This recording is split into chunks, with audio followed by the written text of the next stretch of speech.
Y'all ready to get your spook on? Because today we're talking the Prince of Darkness. Ooh, Ozzy himself.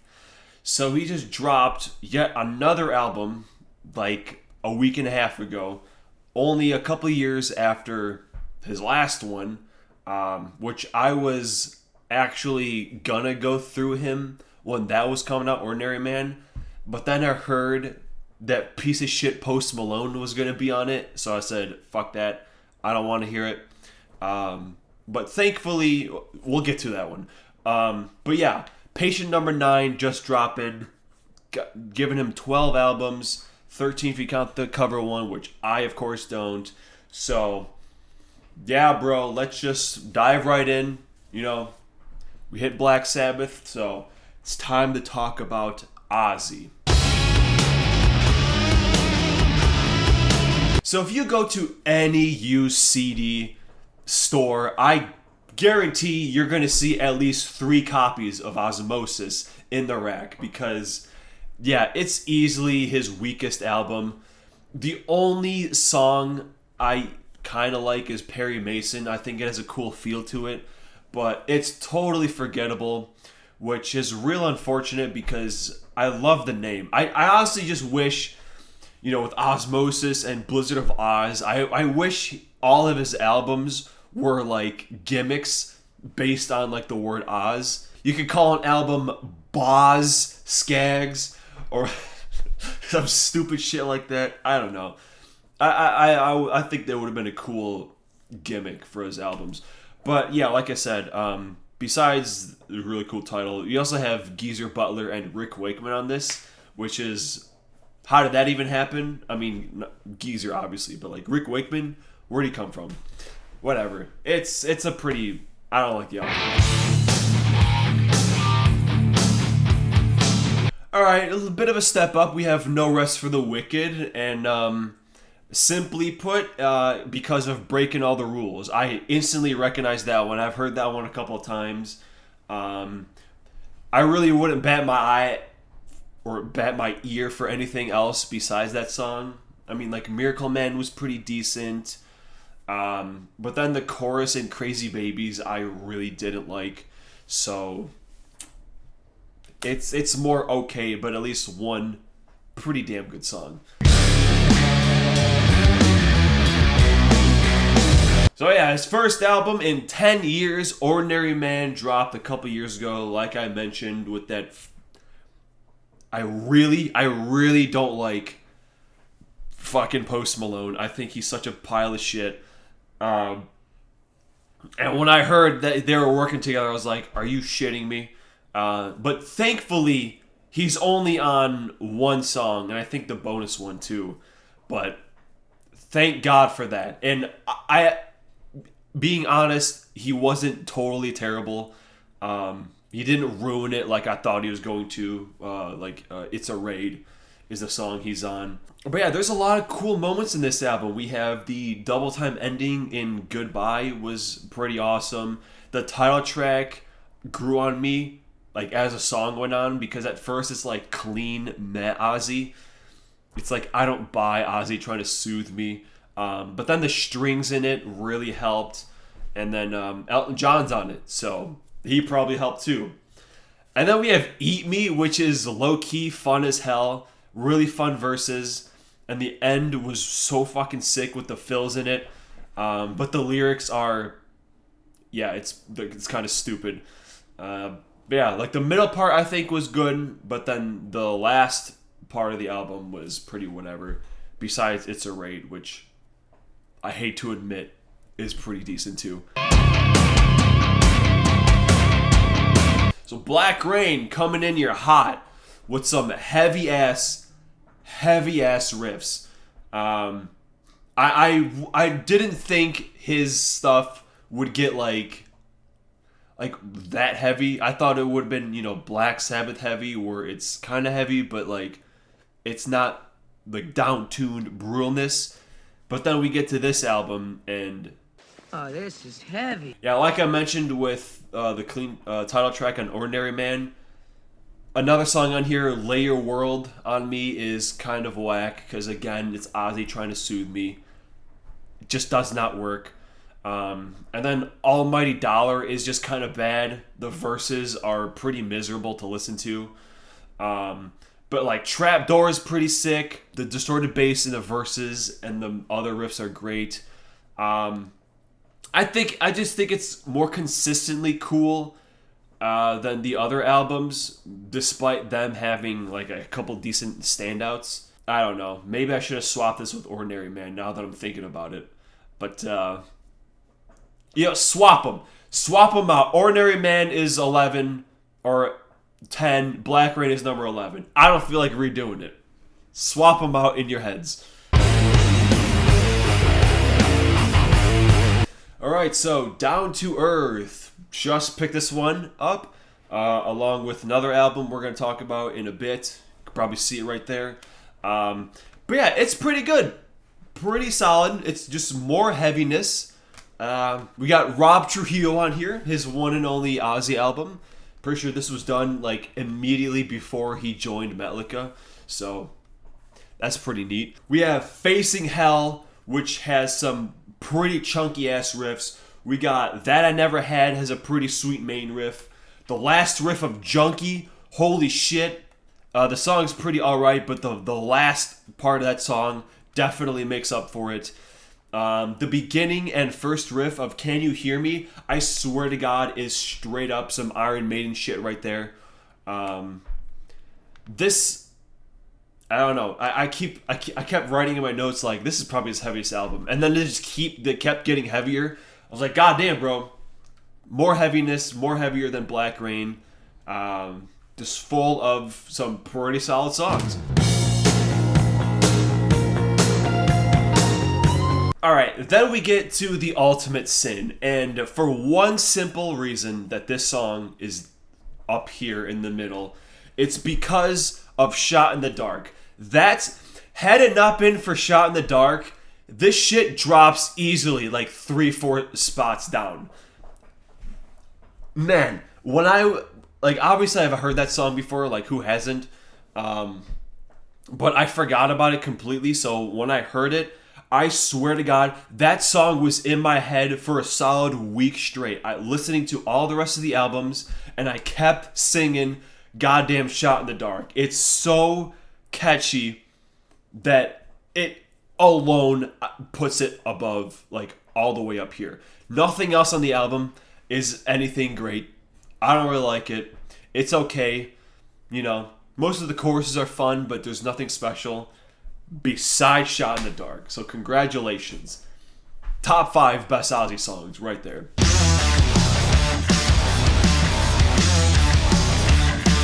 And then we have the new album, Patient Numero 9. I was surprised as you were. I didn't expect this album to be this decent. I mean, it does have a lot of guest stars, which probably helps. But like we have Parasite. Oh fuck. We have Parasite, has some nice brutal riffs. We got No Escape From Now. The last half of the song is super groovy. Loved it. Mr. Darkness goes hard as hell in the chorus. And the last half of the song, super cool. Evil Shuffle is exactly what it advertises. Great riffs and feeling it. At this late in his career, with his frequent health problems and age, it's extremely surprising how decent this album actually is. Alright, then we have Bark at the Moon, and I happen to own these like remastered versions of the CDs of the first 3. So they're like these really shitty fucking artworks where like they're super tiny. It's like, why? That's so fucking dumb. Leave the artwork the same. It looks horrible. But anyway, you know, of course we have the title track, Bark at the Moon. Then we have just a bunch of really cool choruses with Center of Eternity, Slow Down, and Waiting for Darkness. But yeah, man, like Ultimate Sin with Shot in the Dark, placing it that high, Bark at the Moon places this one this high because it's Bark at the Moon, man. What do I even got to say? And then we have Scream. Okay, I think I can actually seriously say that this is his heaviest album. I think it's this one. Because we have Scream and Soul Sucker just full of heavy ass riffs. Digging Me Down was all around a great song. Heavy ass riffs, heavy ass vocals. Intro. If anyone knows who Devin Townsend is, the intro to Digging Me Down is very much his style. I actually thought that this album was featuring him for a second. Like, I don't love every song on here, but I definitely really enjoy my ride with it all throughout. And when I bought this, I had these this like pick set was in here. Probably just some local band trying to advertise themselves. Like, hey, if you like Scream, check us out. They're called Bulldozer.com. Some cool picks. They're signed. One's missing, so I guess someone stole it. But yeah, check out Bulldozer.com if you like Scream. So from here on out, I think you could probably guess what the top three are going to be. They seem to be the general consensus that these albums are indeed his best, and indeed in this exact order. Mama, I'm coming home. Yeah, man, with Mama, I'm Coming Home was always my favorite Ozzy song. That acoustic intro and like the chorus, the I'm coming home. I always loved how that sounded. Yeah, Mama, I'm Coming Home, great song. And then in Hellraiser, those like first synth things I think sounded really cool, kind of reminiscent of Mr. Crowley, but like a more ominous sounding one. We have Zombie Stomp, which has a few pretty groovy riffs in it. Desire and Tinker Train are solid songs. A lot of energy on here. It actually, I think, has potential to be the best, but I think there is about 400 too many pitch harmonics to break the top two spots. But seriously, man, great album. Great album despite Zakk Wylde. And then Diary of a Madman. Dude, this album used to scare the shit out of me. These were my dad's, and just like the interior artwork and like the front artwork, man, as a kid, I was fucking terrified of this shit. It took me so long to actually listen to this.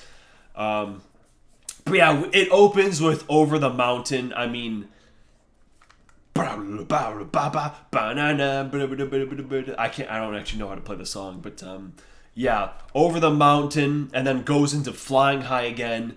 Two primetime great Ozzy songs. And then we have Can't Kill Rock and Roll, which also has a very recognizable chorus. Title track is pretty cool. Ending is especially great. You know, it kind of like Ozzy's Stargazer. Kind of like that same vibe of like epicness. But yeah, between that song and the first two songs, I mean, this is a mighty fine, damn good album. But then, of course, we have an even better one. One of, man, fuck Appetite for Destruction. This is one of the best debut albums of all time. I don't know. Mr. Crowley and goddamn Crazy Train. What more could you ask for? I'll tell you what more you can ask for. Revelation. That song, my fucking god, I didn't actually think I was gonna like find another like one of my favorite tracks that weren't like the super well-known ones. And then fucking Revelation comes on. I was like, yo, the longer this song went on, the more I liked it. Just like Ordinary Man, but multiplied by like 1,000,000. Super cool, creepy-ish song. I love the vocal melodies in the chorus, the heavy-ass bridge, the piano towards the end, the ending riff, fucking hell. And then it goes into Steal Away the Night, which is another pretty good song, but I think only because it followed Revelation. Had it been like anywhere else on the album, I don't think I would even like recognize it. But man, and then we have No Bone Movies, which sounds like they had a lot of fun doing. I think this, along with Boston, two of the best debut albums of all time. I mean, even though, yeah, Ozzy started with Black Sabbath, so it's not really his debut, but it is his debut solo-wise. And you know what? Just like Dio's debut, both albums are so fucking good with so many good songs that this is like easily number one. So there you have it. That's Ozzy. Let me know what you think. I'm pretty new to him, even though I have heard those first 4 albums many moons ago, but everything else I just heard for the first time going through this. So let me know how I did, and I guess stay tuned for the next gauntlet of a video, or maybe I'll stream it. But your album's ranked coming not very soon because there's a lot of them. We have 29 albums. I've heard like 6 so far, only because they're all super short. One of you motherfuckers gave me an 80-minute album. Holy shit. Oh, that's going to be a blast. It's going to be a blast. But I am thoroughly enjoying all the releases I've heard so far. So stay tuned for that whenever that's going to drop. And it may or may not be before my next band ranking, which will drop in a couple weeks. And who is it? I don't know who it is. Maybe you guys should just wait and figure out who it is. So, goodbye, y'all.